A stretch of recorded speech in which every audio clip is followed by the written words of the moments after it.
Bonjour à tous, merci d'être venus. Il y a quelque temps, avec un collègue, on a été chargé d'une mission pour un client rennais qui consistait à aider ce client à choisir la technologie front-end pour la refonte de son produit, en fait la refonte de tout le front-end du produit. Donc le client nous a demandé de l'aider à choisir entre React, Angular et Vue.js. Et donc avec Xavier, ce collègue, on a été chez le client, on a passé une journée avec eux à recueillir leurs besoins. Et puis ensuite, on s'est posé ensemble pour réfléchir, pour essayer de trouver des critères qui nous permettraient de choisir entre ces trois frameworks. Et on a réussi à choisir, à argumenter notre choix, et je pense que le client en est content. Mais il y a quand même quelque chose qui nous a marqué à l'époque, c'est de se dire qu'il y a finalement assez peu de critères différenciants entre ces trois frameworks. Aujourd'hui, on en a d'autres, mais je pense que la chose est assez similaire. Globalement, si vous voulez faire une application front-end dans la tendance du moment, vous pouvez choisir n'importe lequel de ces trois frameworks. Vous avez vraiment peu de chances de vous tromper en fait. Les préférences vont rentrer en jeu, les compétences disponibles vont rentrer en jeu, mais techniquement ils sont assez similaires. Moi, ce que je vais vous présenter aujourd'hui, c'est une autre approche qui n'est pas l'itération suivante de cette tendance qu'on a aujourd'hui dans l'industrie, qui va vous permettre de faire un pas de côté. Et je pense que cette approche, elle a toute sa place dans l'industrie aujourd'hui pour faire les choses différemment. Et donc, on va cette fois vraiment avoir des critères de choix en fonction de ce qu'on veut faire. Je m'appelle Benoît Averti, je travaille chez Zenica, c'est une ESN rennaise. Moi, je suis développeur polyvalent chez eux et formateur. Et aujourd'hui, je vais vous parler d'API, je vais vous parler de HTML, je vais vous parler de développement front-end notamment. Et du coup, avant de rentrer dans le vif du sujet, je vais vous faire une petite histoire, un état de l'art de la façon dont on développe des applications web aujourd'hui, en m'orientant toujours sur le front-end. Donc la première approche, celle qu'on connaît tous un petit peu, mais que peut-être on est de moins en moins à avoir pratiqué, c'est l'approche, ce que je vais appeler l'approche web 1.0, où pour avoir une application web devant nos yeux, on va taper une adresse dans notre navigateur. Le navigateur va faire ce qu'il sait le mieux faire, c'est-à-dire faire une requête sur cette URL. Il va récupérer en réponse un document HTML qui va contenir l'information dont le navigateur a besoin pour construire votre interface graphique. Ça fonctionne très bien, c'est l'architecture de base du web, on appelle ça maintenant des multi-page applications. Et pourquoi on a été plus loin, pourquoi c'est pas satisfaisant, il y a une petite faiblesse sur cette approche, c'est une petite perte de contrôle au moment où on clique sur un lien ou au moment où on soumet un formulaire. En gros, dès qu'on va interagir avec notre application, on va avoir une petite page blanche, un espèce de clignotement, qui est assez gênant en termes d'expérience utilisateur et qui nous a envoyé sur le chemin qu'on suit aujourd'hui sur le développement web.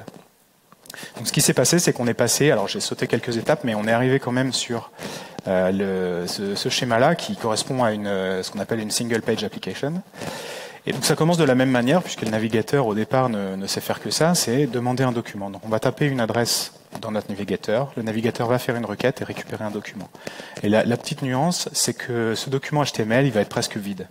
Pourquoi il est vide ? Parce qu'en fait, on va charger à un programme JavaScript de reconstruire le document côté client dans notre navigateur, plutôt que de le récupérer directement au moment de la requête. Et pour faire ça, le navigateur doit commencer par récupérer des scripts JavaScript. Donc il va partir dans une boucle plus ou moins longue, où il va aller récupérer les scripts JS qui sont liés depuis notre document initial. On va récupérer du JavaScript, ça fait en général pas mal de requêtes, pas mal de volume. Et on a récupéré du JS qu'il faut ensuite parser, exécuter, etc. Probablement que votre application va avoir besoin de données également, donc elle va aller chercher ces données sur une API. De la même manière, on a souvent plusieurs appels à faire, on a des spinners un petit peu, on récupère toutes nos données et le JS, grâce à ces données, va enfin pouvoir construire notre application. Et ça y est, mon application est utilisable. Donc, je ne vais pas m'éterniser sur les défauts de cette approche, vous les connaissez probablement. L'itération suivante, qui est un petit peu maintenant devenue le standard, c'est de plus en plus facile de faire ça avec des frameworks comme Next, Nuxt, SvelteKit, etc. L'idée, c'est qu'on va se dire, ça serait quand même bien si le document initial que je récupère au début du chargement de mon application, il contenait déjà l'information. Et ça, effectivement, c'est ce qu'on fait maintenant, quasiment tout le temps sur les applis les plus modernes. C'est qu'on va faire du server-side rendering. Et donc, après cette réponse initiale là, du serveur, que vous voyez en haut, on peut déjà voir des choses dans notre application. L'information est présente, on peut commencer à consulter et, entre guillemets, du coup, on commence à utiliser l'application. Ceci dit, la technique, c'est quand même de rester sur une single page application, une fois ce premier chargement fait. Donc, on va avoir besoin à nouveau de télécharger du JavaScript, de l'exécuter, de faire une réconciliation entre le document initial et le document qu'on aurait voulu avec l'exécution de ce JavaScript. Et donc, on a toujours ce JavaScript qui est téléchargé, exécuté, etc. Et surtout, l'interactivité de l'application, bien souvent, n'est disponible qu'à la fin. C'est-à-dire que, certes, vous avez l'information tout de suite au moment où le document initial a été renvoyé par votre serveur. Mais si vous avez le malheur d'être un peu trop rapide dans votre tâche et de cliquer sur un bouton avant que le JS correspondant n'ait été exécuté, votre bouton, il ne fait rien. Donc c'est mieux, mais est-ce que c'est parfait? Est-ce que c'est satisfaisant? Mon avis, c'est non. En tout cas, dans beaucoup de cas. Je l'ai dit, le premier problème, c'est qu'on a énormément de JavaScript téléchargé. Ça, c'est un problème pour la planète. C'est un problème pour l'expérience utilisateur, parce que le JavaScript, c'est un langage qui est un petit peu, en tout cas dans les navigateurs, qui est par nature instable, peu fiable. Il suffit d'ouvrir la console sur n'importe quelle grosse application, par exemple Gmail, pour voir des tonnes et des tonnes d'erreurs dans notre console. Vous avez tous déjà constaté un programme qui avait l'air de fonctionner, mais au moment où on clique, il ne se passe rien. Ça, c'est un problème de JavaScript qui a planté. Deuxième chose, ce JavaScript qui a été téléchargé, il faut l'avoir écrit avant. Donc il y a le framework, il y a votre code. Ça, c'est beaucoup de travail, c'est beaucoup de complexité, et avec un langage qu'on aime ou qu'on n'aime pas, mais surtout qu'on n'a pas choisi. Et cette approche, on voit qu'on a, je vous ai montré rapidement 2 itérations de cette approche avec le server-side rendering. Il y en aura probablement d'autres pour améliorer encore ce qui se passe. Mais tout ça, ce sont des couches de complexité en fait qui s'ajoutent à chaque fois. Et nos applications, elles sont extrêmement complexes, et ça dès l'initialisation. On paye cette complexité tout de suite, dès le début d'un projet. Et je pense que dans beaucoup de cas, pas à chaque fois, mais dans beaucoup de cas, c'est assez difficile d'être certain qu'on va rentabiliser cette complexité qu'on ajoute immédiatement sur notre projet. Il va falloir apprendre le framework, il va falloir se mettre dans son moule, il va falloir gérer les évolutions de ce framework, les mises à jour, etc. Tout ça sur une application dont on ne sait même pas si elle va aller en production peut-être. On parle des méthodes agiles dans notre organisation, mais on n'applique pas vraiment ces principes dans nos socles techniques en fait. Donc pourquoi il y a autant de JavaScript en fait? Déjà, il faut bien remarquez tout ce que ça fait. Votre code, il va appeler une API, il va parser la réponse, il va appliquer des règles métiers là-dessus, il va construire d'autres objets en mémoire dans votre navigateur. Et puis ces objets en mémoire, ils vont être ensuite utilisés par le framework, qui contient également beaucoup de JavaScript. Ce framework, il va être responsable de synchroniser vos données avec lui. Si vous changez vos données, vous voulez que lui change. Il va être responsable de réagir aux événements, aux interactions de l'utilisateur, les clics, les saisie clavier, etc. Les frameworks, ils vont gérer le routing, ils vont gérer l'historique, ils vont gérer l'accessibilité, ils vont gérer ce qui se passe si c'est un moteur un bot de Google, par exemple, qui vient parser votre page. Bref, il y a un navigateur dans votre navigateur qui a été réimplémenté en JavaScript. Tout ça, ce sont les fonctionnalités du navigateur. Le navigateur, il sait déjà réagir aux clics, il sait déjà faire des requêtes, il sait déjà gérer l'historique. Quand vous faites précédent, ça marche tout seul. Le navigateur, il a un cache qu'il utilise pour ça. Tout ça, c'est réimplémenté dans vos frameworks, dans vos méta-frameworks plutôt. Next, par exemple, Remix. Et tout ça, c'est important de se le rappeler, tout ça pour éviter la petite perte de contrôle qu'on avait au moment où on cliquait sur un lien dans notre approche Web 1.0. Et c'est vrai qu'aujourd'hui, on aurait du mal à imaginer revenir à cette expérience utilisateur où le spinner est forcément dans votre onglet navigateur et où on a un espèce de... il ne se passe plus rien dès qu'on a cliqué sur un lien. Et donc voilà, du coup, pour éviter ça, on a dit au navigateur stop, arrête tout ce que tu fais. On a fait des prevent default de partout et on a tout recodé en JavaScript. C'est pour ça qu'on en a autant. Et donc, on en arrive maintenant dans le vif du sujet. Et si on avait un autre moyen? Est-ce qu'on ne pourrait pas faire des applications front-end avec moins de JavaScript?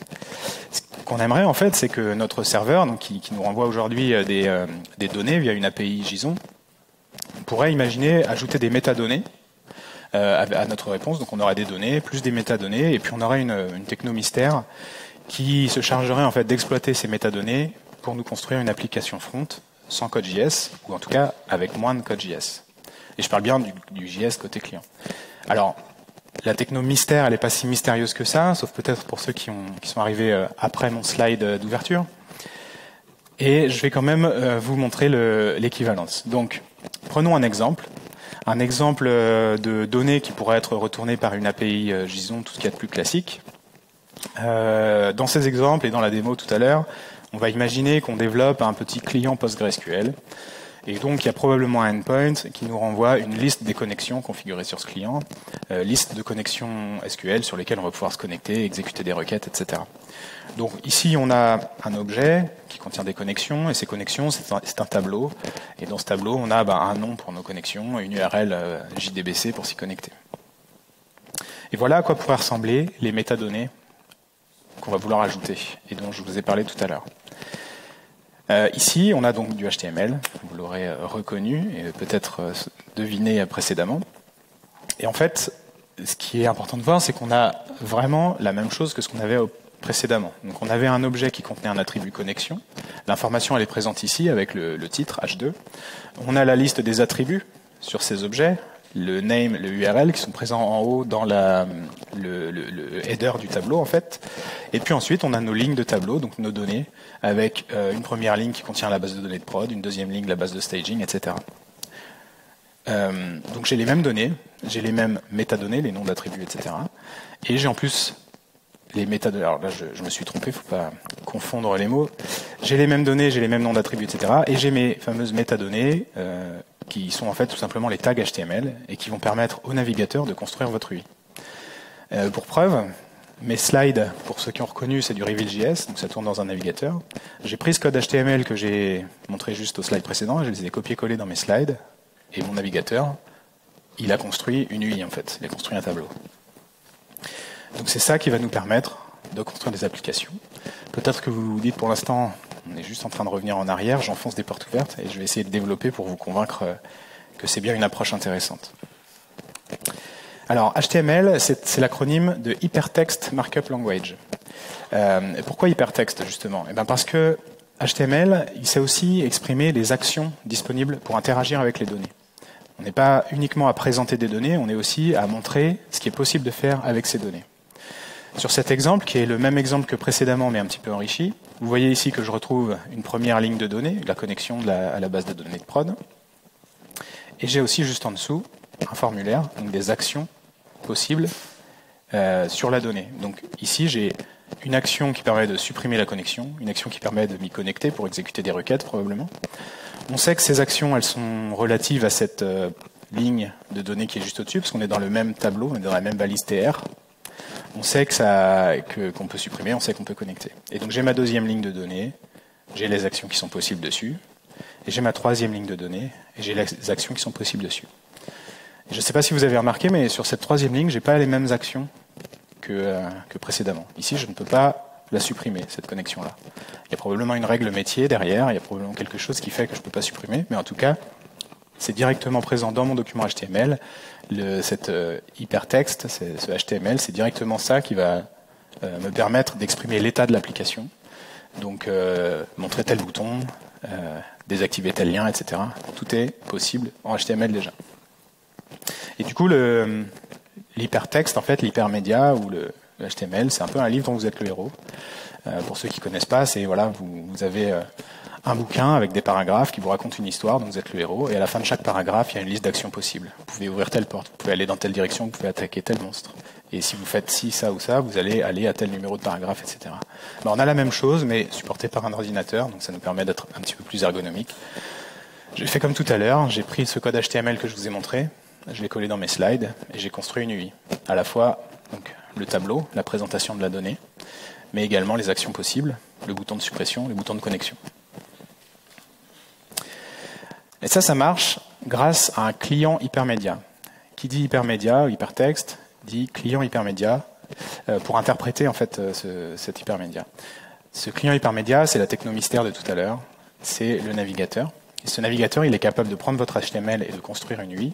Jusqu'ici, je vous apprends rien. Ce qui est important de retenir, c'est important d'en prendre conscience, c'est que ce client, il est 100% générique. Il n'a aucune connaissance de votre métier, il n'a aucune connaissance de préalable de ce que le serveur va renvoyer en réponse à une certaine requête. Il est complètement générique. Pourquoi c'est important ça? Parce qu'il y a quelque chose dont on n'a pas forcément conscience explicitement.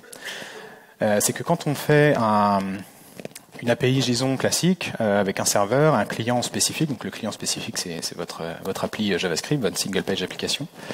Ce client et ce serveur, ils vont échanger des données JSON, mais il y a également, de manière implicite en général, tout un tas de données qui transitent entre le serveur et le client, qui vont permettre à tout ça de fonctionner. Et ces informations implicites, c'est la documentation, c'est le contrat d'interface, c'est la connaissance métier, sans laquelle le front ne peut pas faire son travail. Si vous prenez un front qui ne connaît rien de votre back et que vous lui donnez un document JSON, il ne sait rien en faire.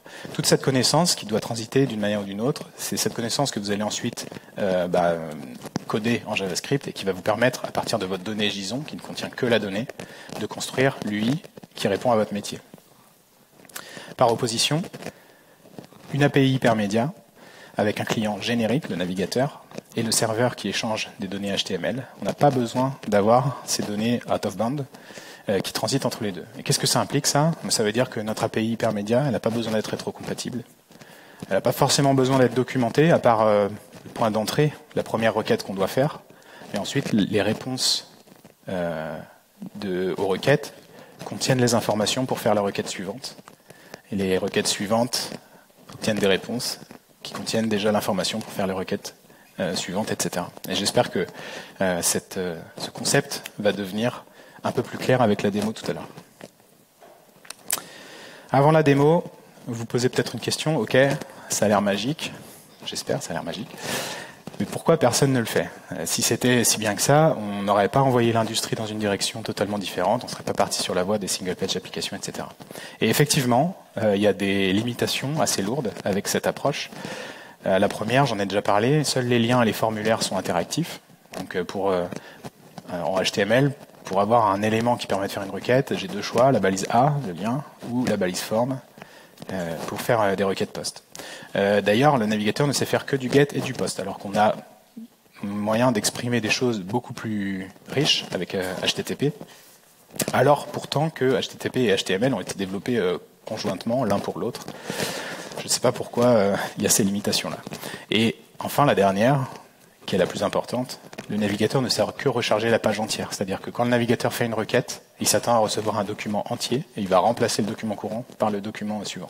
Et cette limitation-là, on sait de quoi elle est capable, on sait sa puissance parce qu'elle a envoyé toute l'industrie pendant des années, des dizaines d'années même, sur la voie des single-page applications, du JavaScript à outrance et de tout ce qu'on connaît aujourd'hui. Et c'est là que je vais parler de la techno dont je me suis servi pour faire la démo. La techno, c'est HTMX. HTMX, c'est une petite bibliothèque JavaScript, pour le coup, dont le but est justement de lever ces limitations de HTML. Donc, en HTMX, on ne va pas avoir une nouvelle manière de coder du JavaScript. On ne va pas coder du JavaScript du tout d'ailleurs. C'est juste que HTMX est codé en JavaScript, mais ensuite, une fois qu'elle est là et qu'elle a été exécutée, vous codez du HTML. Et donc, vous gardez ce côté déclaratif du HTML. On ne décrit pas quoi faire, on décrit juste de l'information et des actions, des mutations qu'on peut faire sur ces données. Et puis tout va être colocalisé, et ça c'est pareil, c'est quelque chose que je vais essayer d'expliciter dans la démo. Quand vous voyez un bout de réponse, un bout de HTML dans la réponse d'une requête, vous savez tout de suite ce qui va être possible de faire avec ce bout de HTML. Vous avez la donnée, mais vous avez aussi les actions. Tout va ensemble.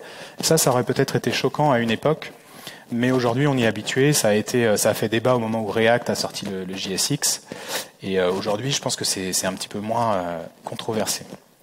Et c'est ça qu'on n'a pas, par exemple, avec jQuery. Il y a peut-être des gens qui ont fait du jQuery. Au début, jQuery recevait aussi du HTML pour aller les mettre dans la page. Ça semble un peu identique. Mais il y avait ce côté HTML d'un côté, script de l'autre. On n'avait pas cette approche de colocalisation des données. Alors, comment ça fonctionne, HTMX? Eh bien, en fait, HTMX va essayer d'étendre le fonctionnement de base du navigateur et du HTML. Donc, tout va se passer un petit peu selon ce cycle. C'est qu'on va avoir un événement qui va être levé par un élément du DOM. Donc un événement, un clic, une soumission de formulaire, la souris qui passe sur un élément, etc. Donc ça peut être n'importe quel événement, ça peut venir de n'importe quel élément. Et puis on va en plus avoir des modifieurs qui vont nous dire je peux faire du throttle, je peux faire un certain délai, des choses comme ça. Donc on est plus riche, mais on est quand même dans l'approche un petit peu event du DOM. Quand on a ces ces éléments, HTMX va faire une requête HTTP, qui va pouvoir utiliser n'importe quel verbe HTTP, qui va pouvoir utiliser des headers, qui va pouvoir mettre des query param, et le body de la requête va être plutôt sous forme de forme data plutôt que de JSON, encore une fois pour se rapprocher de l'approche HTML classique. Le serveur va répondre à cette requête et il va répondre du HTML. C'est là toute l'approche, vous l'avez compris. Et peut aussi déclencher d'autres événements, ça je vais le montrer tout à l'heure. Et ce HTML, en fait, c'est pour ça qu'on parle d'API hypermédia, ce HTML va pouvoir ensuite être utilisé par HTMX pour être inséré quelque part dans la page. Donc HTMX va mettre à jour le DOM, il va pouvoir utiliser tout ou partie de la réponse, il va pouvoir l'insérer à n'importe quel endroit dans la page, il va pouvoir remplacer des éléments ou alors insérer après, ou alors carrément supprimer des éléments du DOM. Et puis ensuite, on a un nouvel état dans notre application avec lequel on va pouvoir interagir. Donc à quoi ça ressemble ? Ça ressemble à ça. En fait, on a du HTML, comme on sait déjà en faire, et puis on va avoir des attributs supplémentaires qui vont nous permettre d'exprimer toutes ces nouvelles possibilités de notre HTML étendu. Donc par exemple, ici, on a un formulaire qui va déclencher une requête sur le submit, hxpon submit, et cette requête, ça va être une requête post, hxpost, sur l'URL /connexion. Dans cette requête post, on va inclure un certain nombre de données, et ces données, on va les récupérer sur tous les inputs qui sont à l'intérieur de notre formulaire. C'est le find input dans l'attribut hxinclude. Et avec la réponse, qu'est-ce qu'on va faire ? On va cibler un élément qui a pour ID result, c'est le hxtarget. Et qu'est-ce qu'on va faire ? On va insérer avant la fin de cet élément la réponse à HTML. Donc, je ne rentre pas plus dans le détail sur l'explication de cet exemple, parce qu'on va voir la démo juste après. Mais c'est pour que vous sachiez quoi chercher quand je vais vous montrer tout à l'heure l'exemple que j'ai codé. Donc c'est parti pour la démo. Alors, je vais repasser en mode miroir. Alors, comment on fait ? Voilà.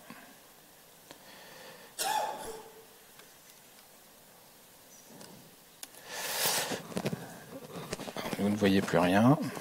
Ça y est, c'est revenu. Alors, j'ai démarré mon projet et il est ici.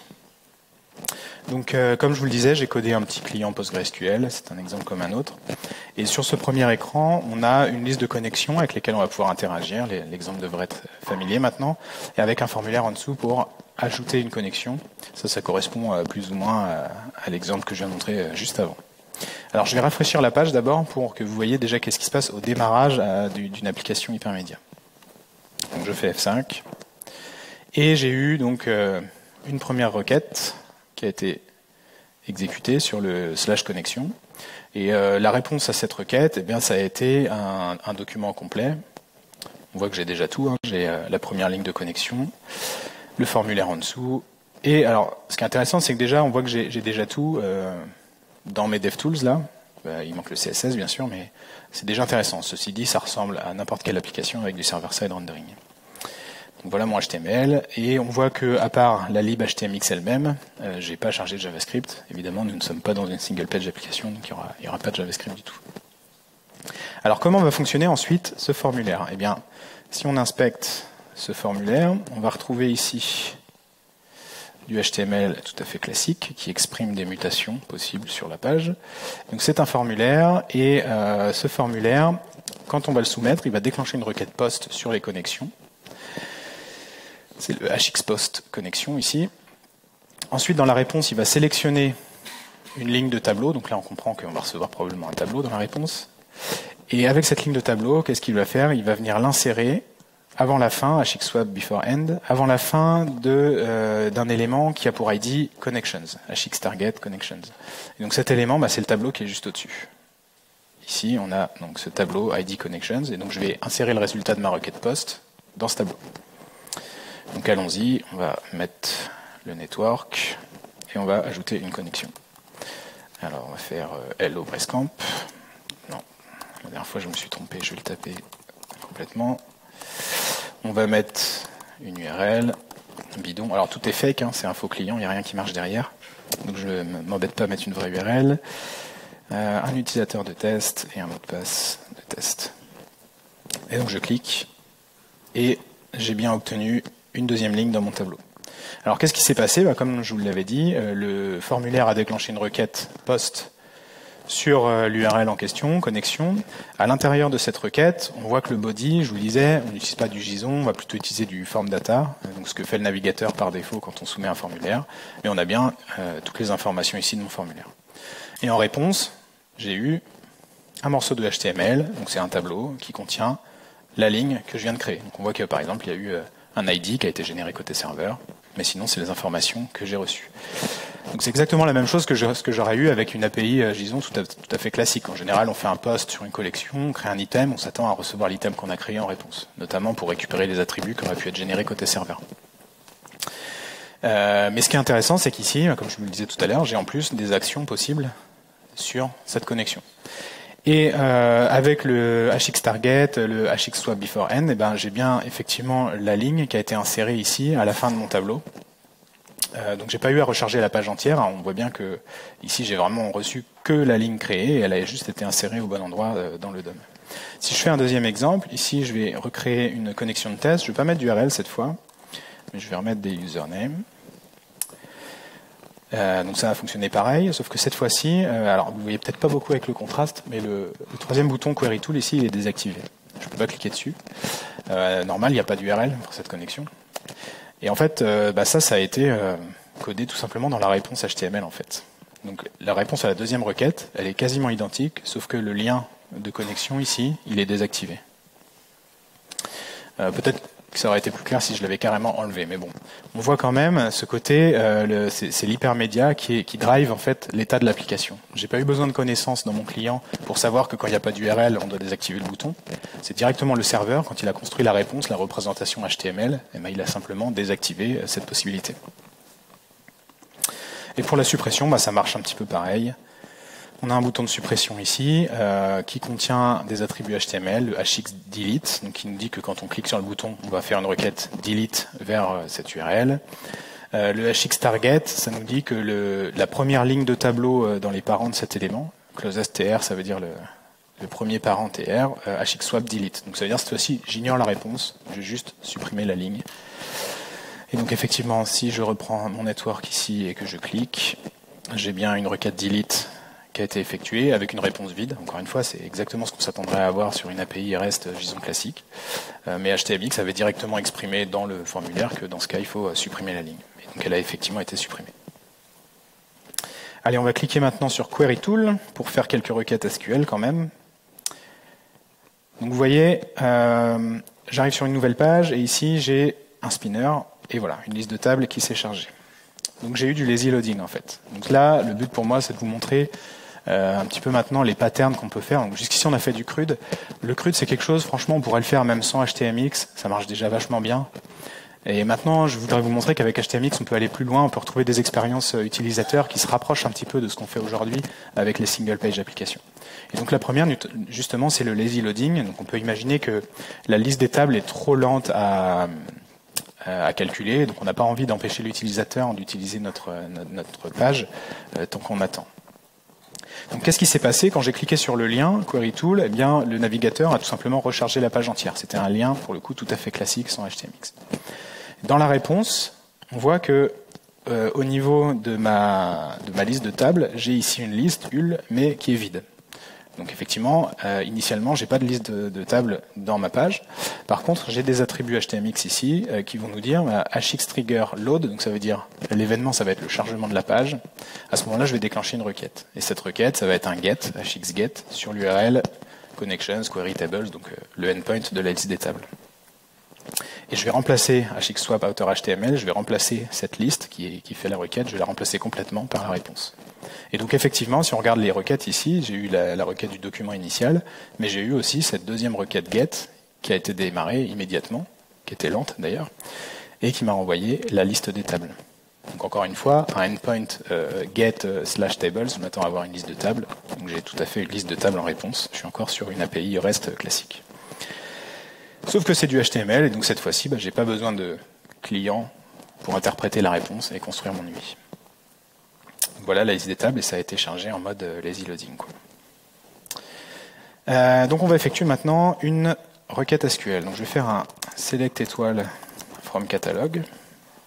Donc catalogue, c'est une de mes tables. Ici, on la voit, elle a un identifiant, un nom d'item, une référence. Je vais exécuter ça et j'obtiens un tableau.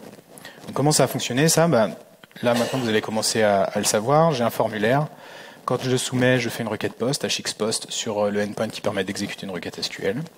Et puis la target, hxtarget, c'est l'ID, une div qui a pour ID result, donc c'est juste en dessous là.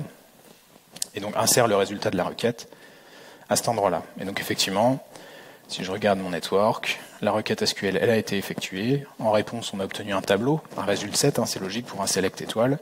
Et j'ai inséré le tableau ici. Là, il n'y a pas forcément grand-chose de nouveau, mais ce que je voulais vous montrer, c'est que si je fais ici une autre requête, qui va être un create table, donc je vais faire un create table greetings, avec une colonne name, de type text, note nulle, default world, par exemple. Donc je crée une table, et là, il va y avoir deux choses à voir, donc soyez attentifs. Première chose, vous voyez, j'ai reçu une réponse, un OK, qui a été inséré ici. Et deuxième chose, vous voyez, la liste de tables vient de se mettre à jour. Ma table greetings que je viens de créer, elle est là. Alors première chose à voir, ici il n'y a rien de nouveau, la réponse à ma requête, donc je fais un network, la réponse à ma requête query ici, elle contient cette fois, tout à l'heure j'avais un tableau, maintenant j'ai juste un paragraphe qui me dit OK, ça a marché.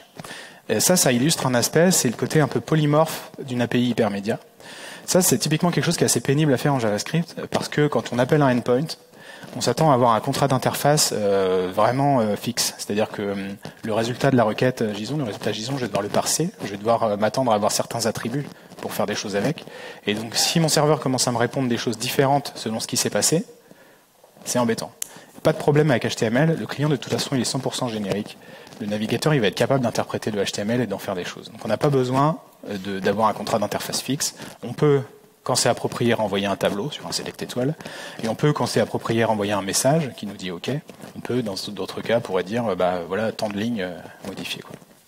Donc ça c'est intéressant et ça illustre ce côté polymorphe et flexible grâce au client générique. Deuxième chose, la table ici, ça s'est mis à jour la liste des tables. Alors qu'est-ce qui s'est passé? Parce que vous voyez que dans la réponse ici, j'ai absolument pas d'informations sur la nouvelle table que je viens de créer. Ce qui s'est passé, c'est que mon serveur, si je regarde les headers de cette requête, il y avait un header de réponse qui s'appelle hxtrigger et qui contient la valeur business schema updated. Et donc ça, c'est mon serveur qui a dit, donc voilà le HTML que tu vas insérer à l'endroit prévu, mais aussi tu vas lever tel événement, peut-être que quelqu'un sera intéressé. Et effectivement, donc il y a un événement DOM qui a été levé, comme un click, comme un hover, comme un submit, sauf que c'est un business schema updated. Et il se trouve que, si on regarde la liste des tables,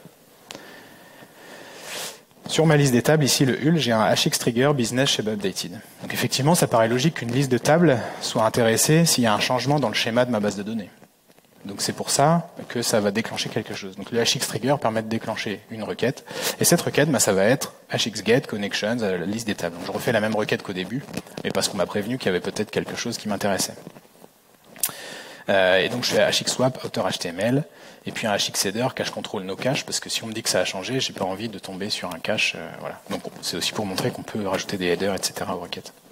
Donc on a relié différentes parties de notre application, ce qui est souvent utile quand même, mais de manière totalement découplée avec un système d'événements qui est déjà présent dans le DOM et qu'on maîtrise bien.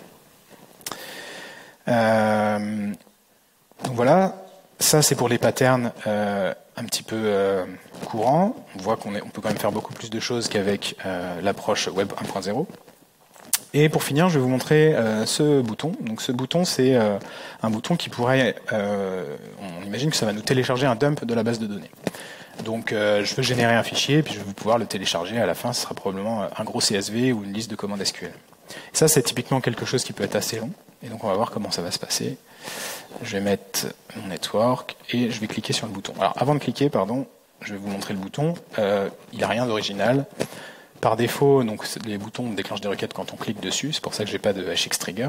Et par contre, je spécifie que la requête, ça va être un post sur le endpoint qui permet de faire un dump. Ici, on voit le /dump à la fin. Et puis, je vais remplacer le bouton par le résultat de la requête, une fois que j'aurai cliqué. Donc, c'est parti. Je clique, et qu'est-ce qui se passe? Je fais des requêtes. Regardez la petite progress bar, là. Il n'y a pas de JS. Qu'est-ce qui se passe? Eh bien, j'ai fait cette première requête, donc j'ai fait un post, et qu'est-ce que j'ai obtenu en réponse? J'ai obtenu une div avec une progress bar. Donc, je n'utilise pas l'élément progress HTML, c'est juste pour pouvoir faire des animations, mais je pourrais. Mais en gros, j'ai une progress bar avec une valeur à 10%. Et puis j'ai un paragraphe qui me dit après, je suis en train de préparer le database dump. Et sur ce paragraphe, j'ai des éléments qui me disent, ah, mais hxtrigger, au moment où tu charges cet élément, après un délai de 500 millisecondes, tu vas refaire une requête post, hxpost, sur le même endpoint. Donc la réponse à la requête va elle-même déclencher la requête suivante, 500 millisecondes plus tard, et c'est la façon dont on fait du polling en fait. Donc la requête suivante a été déclenchée, sauf que cette fois-ci j'étais à 11%, et la requête suivante j'étais à 21%, etc. Jusqu'au moment où la requête, c'est toujours la même, hein. La dernière va me renvoyer cette fois-ci une progress bar à 100%, et au lieu du paragraphe qui me disait que j'étais en cours et qui me faisait redéclencher la requête suivante, cette fois-ci j'ai juste un lien vers le fichier dump l'id machin.gz. Donc, toujours la même requête, mais elle me met une progress bar qui se met à jour. Donc c'est l'état de l'application qui change, uniquement drivé par le HTML. Et à la fin, j'ai un lien qui me permet de télécharger. Donc, au début, il fallait refaire une requête de polling, et à la fin, je peux cliquer pour avoir mon dump. Donc là, on est quand même sur un pattern, je le trouve assez avancé. J'espère vous avoir convaincu que c'est quelque chose d'assez intéressant et qu'on peut aller assez loin. Tout ça sans JS, sachant que bien sûr, le but c'est pas d'éradiquer le JS du navigateur, c'est juste d'en faire moins, de le faire ce pourquoi il est bon. Et donc là c'est 0 JS, mais on voit que si on commence à rajouter un peu de scripting de manière intelligente, raisonnée, on va pouvoir encore aller plus loin. On va vraiment se rapprocher beaucoup d'une expérience tout à fait honnête et complètement équivalente à ce qu'on... Alors complètement équivalente, sauf dans certains cas, j'y reviendrai, à ce qu'on peut faire avec des frameworks beaucoup plus complexes.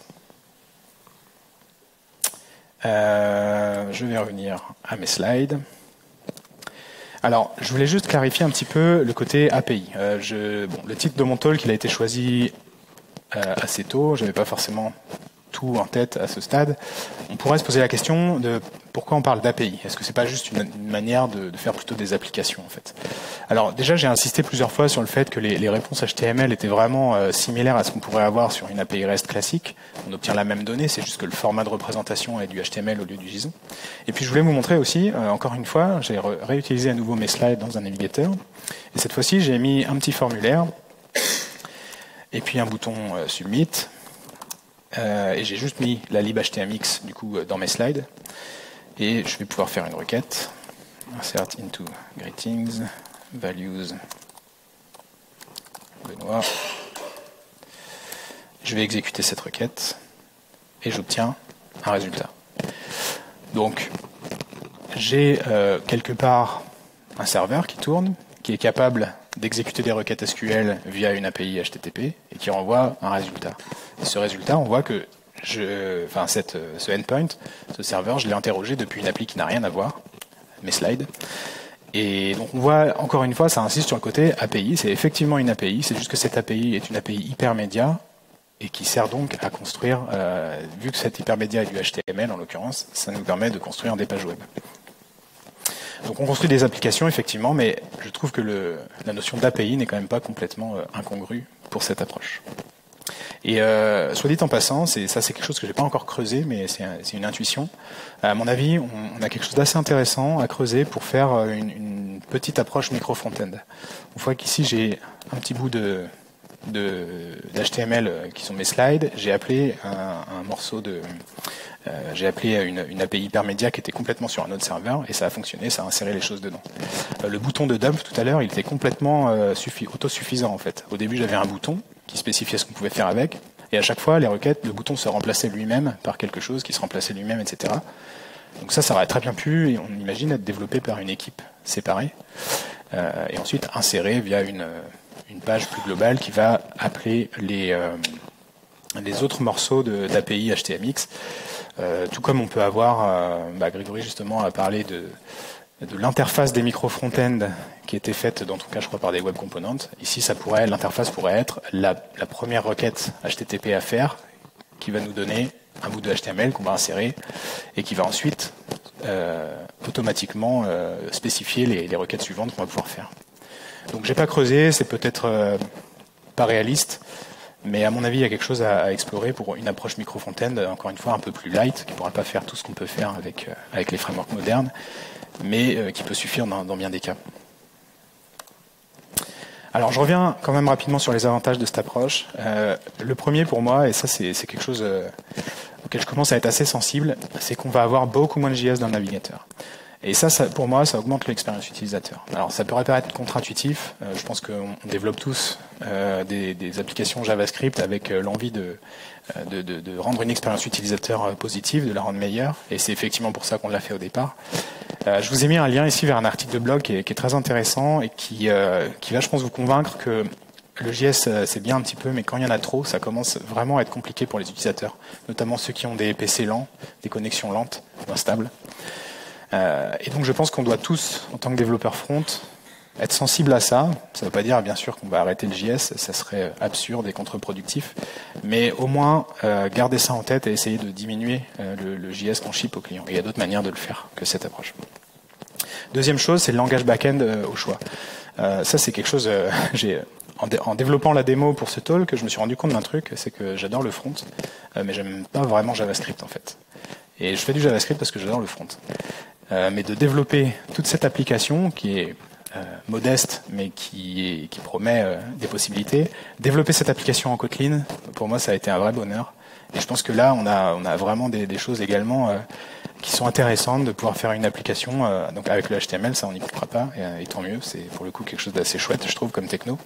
Mais de pouvoir utiliser le langage back-end au choix, soit parce qu'on le préfère, soit parce qu'on a les compétences disponibles, c'est un vrai plus.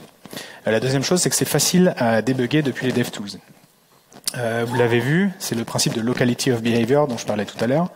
Juste en inspectant les réponses, je sais non seulement ce que je veux présenter à l'écran, mais je sais aussi ce que je vais pouvoir faire avec. Et donc, c'est beaucoup plus facile de comprendre le comportement d'un morceau de mon front versus aller regarder de lui à un endroit, des fonctions à un autre, splitter ça dans plein de fichiers, etc.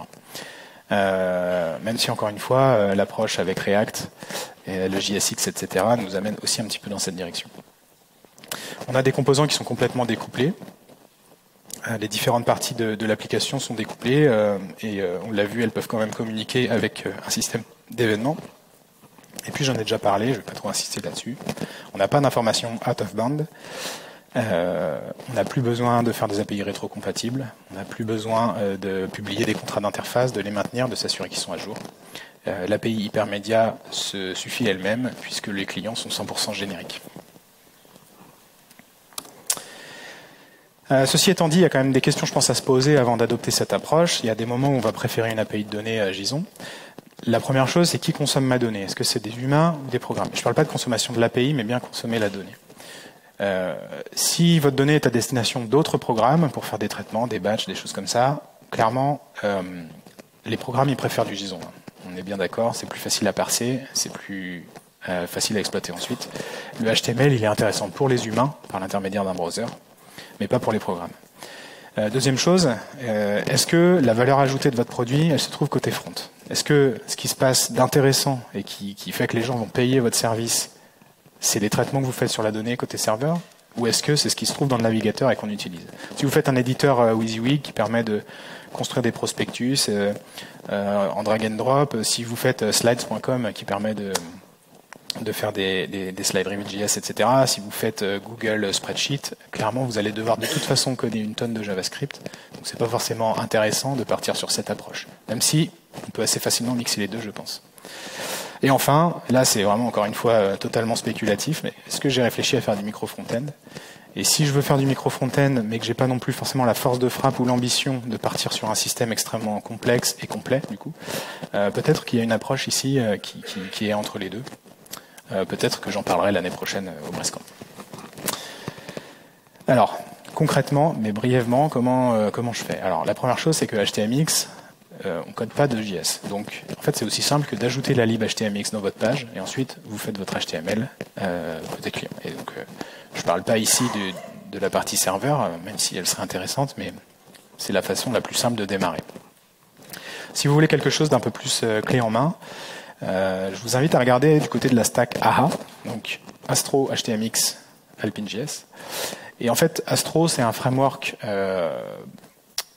Je vais simplifier. C'est un framework back-end en JavaScript qui permet de générer des sites statiques. C'est extrêmement simplifié, excusez-moi pour ceux qui font du Astro.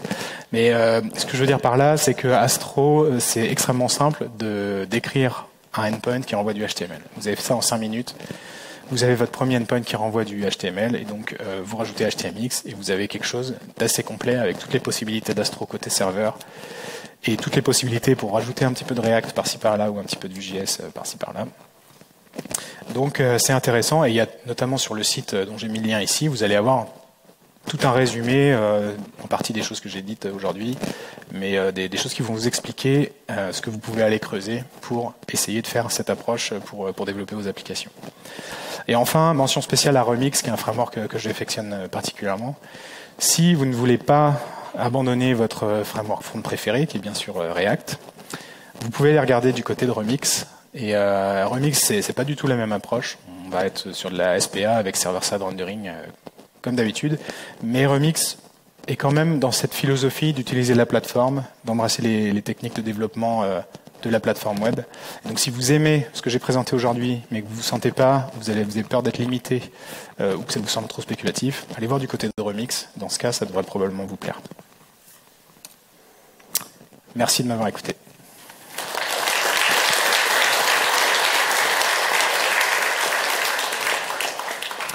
D'après mon chrono, on a du temps pour des questions. Ça me ferait vraiment plaisir. Et puis, n'oubliez pas de scanner le petit QR code pour me donner du feedback et d'aller regarder les slides sur mon site perso si vous en avez envie. Et cliquez sur les liens, bien sûr. Oui, merci beaucoup pour le talk. Très intéressant. Je me pose une question vis-à-vis des limitations. On injecte du HTML directement dans la page. Est-ce que ça ne peut pas poser des problèmes de sécurité ? Alors, il faut faire attention au HTML qu'on injecte dans la page. Effectivement, HTMX, lui, il se pose pas ces questions-là. Il fait confiance à l'API, il fait confiance au serveur. Ça, c'est quelque chose qu'on peut faire. Par contre, votre serveur, surtout, ne faites pas confiance au client. Donc, n'insérez pas directement dans votre réponse HTML, n'insérez pas directement du HTML qui aurait été fourni par un utilisateur. Et si vous avez des chaînes de caractères fournies par un utilisateur, n'oubliez pas, bien sûr, de les... comment on dit en français ? Enfin, vous passez une moulinette dessus pour qu'elle ne puisse pas être interprétée en tant qu'HTML. Sinon, oui, gros problème de sécu. Mais ça va être la même chose quand vous l'insérez via d'autres frameworks, avec React un peu moins, mais voilà. Merci beaucoup pour ta présentation. T'as pas parlé des tests ou tests unitaires, test end-to-end. Comme test end-to-end, j'ai une idée, mais si on veut avoir une approche test unitaire. Alors pour les tests unitaires, tu vas aller faire côté serveur. Et du coup, tes assertions, alors on arrive sur un truc, c'est que tu fais des assertions sur du HTML plutôt que du JSON. Donc effectivement, c'est un peu plus pénible. Peut-être qu'on va faire plus de snapshot testing. Sinon, il faut intégrer une lib qui sait parser le HTML. Ça existe beaucoup côté serveur. Après, moi, bon, c'est mon approche. Je sais qu'elle n'est pas partagée par tout le monde, mais une appli front, je ne la teste plus qu'en test end-to-end maintenant, quitte à moquer une API derrière. Donc Playwright, Cypress ou autre. De toute façon, je trouve que c'est le plus rentable et le plus intéressant pour les tests d'une appli front. Et donc ça va marcher de la même manière pour ça. Mais sinon, on peut tout à fait tester les endpoints côté serveur, comme on aurait fait pour du JSON, mais en parsant le HTML, quoi. Merci pour la présentation. Là, on voit directement les intérêts côté client, browser web. Par contre, du coup, le surcoût, il est déplacé côté développement back. Je connais aucun développeur back-end qui va vouloir transformer son JSON, qui peut facilement débugger aussi de son côté dans ses devs en ça. Est-ce qu'il y a des outils aujourd'hui qui préparent le terrain pour avoir cette brique de transformation qui va du coup devoir apparaître côté back ? Bah, déjà, on peut faire connaissance. Après, tu connaîtras un développeur back qui aime bien faire du front. Mais en fait, côté back, alors bon, je ne veux pas prétendre connaître toutes les façons de faire, mais moi j'ai souvent des objets Java, par exemple. Parce que alors c'est vrai que je fais assez peu de Node, donc peut-être que ça s'applique aussi un petit peu moins là-dessus. Mais j'ai mes objets Java, je vais les mapper en JSON avec un mapper, voilà, avec Jackson ou des choses comme ça. Là, ce qu'il faut, c'est les mapper en HTML. Donc il y a beaucoup de technos qui savent faire ça. Que ce soit en Kotlin, le DSL HTML Kotlin, que ce soit tous les langages de templating qu'on connaît, comme Timeleaf par exemple. Je sais que Ruby on Rails, ça a été fait pendant des années de produire du HTML, donc ça se fait beaucoup. L'enjeu, peut-être plus celui dont tu parlais, c'est de produire ce HTML qui va rendre quelque chose d'intéressant côté client, réfléchir aux interactions et ça. Et il y a effectivement un challenge, il va falloir se former. Il faut des développeurs polyvalents. C'est pour ça que ça me semble intéressant de le rester. Par contre, il y a quand même un plus, c'est que on a une étape de moins entre l'intégrateur, la personne qui développe les maquettes et qui les transforme en HTML, et le développeur back. Et du coup, je pense que là, je ne m'y connais vraiment pas, mais je pense que tous les outils de maquettage, type Figma, etc., savent produire du HTML. Et du coup, une fois qu'on a ce HTML, finalement, c'est de le modulariser, de le découper, qui est le challenge. Mais on n'a pas forcément besoin d'écrire le HTML. Il y a des gens dont c'est le métier qui vont faire ça. Enfin, moi, je suis hyper nul. La démo, je pense que c'était pas trop moche, mais en fait, c'est un framework CSS qui fait tout, quoi. J'ai rien codé, je ne sais pas faire. Donc, il faut de toute façon des personnes dont c'est le métier. J'ai l'impression qu'on les rapproche, ces personnes-là, du développeur back. Et ça, je vois ça aussi comme une opportunité, même s'il y a effectivement un challenge.